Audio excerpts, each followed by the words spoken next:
balance of the team being solid. Defensively, from a shot blocking situation, as Paul George is able to knock that down. Point range the last 9 games at 29%. Here's Peace. It's one to the left. Very patient with that. A lot of dribbling, but he's patient. And here's another turnover. A record he passed it earlier this year. The previous mark, 89 straight games by Dana Barros. And there's another loose ball. Indiana turned it over, and now Paul George, a 3. But did he look much more comfortable shooting that shot? 12-0 run for Indiana. Remember against Dallas, and here's a steal. PG is going to take it and pound it home. There is refocus. The defense for the first 5 minutes is back.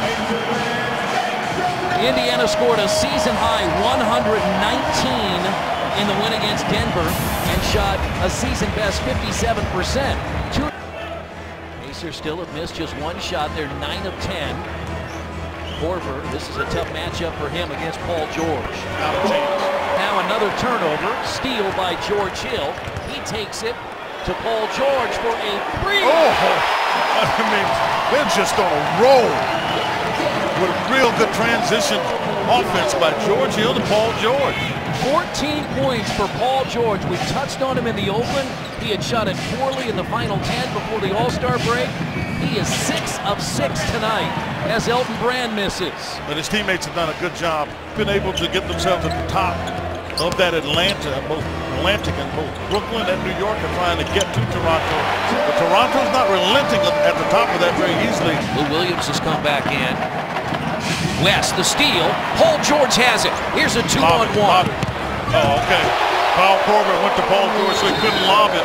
And George Hill finished it strong with the two-handed dunk.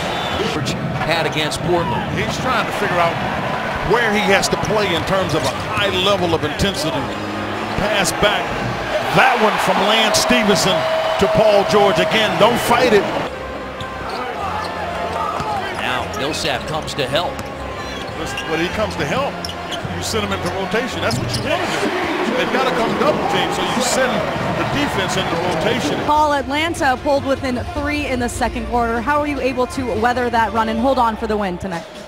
Well, I mean, we got out to a hot start, but we know in this league, leads don't last. They were able to rally back and, create some offense on their own. And I just thought we was careless a little bit in that spurt that they did come back. But we just tightened down, we buckled up, and we were able to score some baskets and get some stops. Speaking of that hot start, a very energized first quarter, 35 points. Is it safe to say you guys missed playing with each other? We did. It was fun getting back out there with the guys. Glad All-Star weekend is over so we can, get back to what the main focus is. And we got to start every game like we did tonight.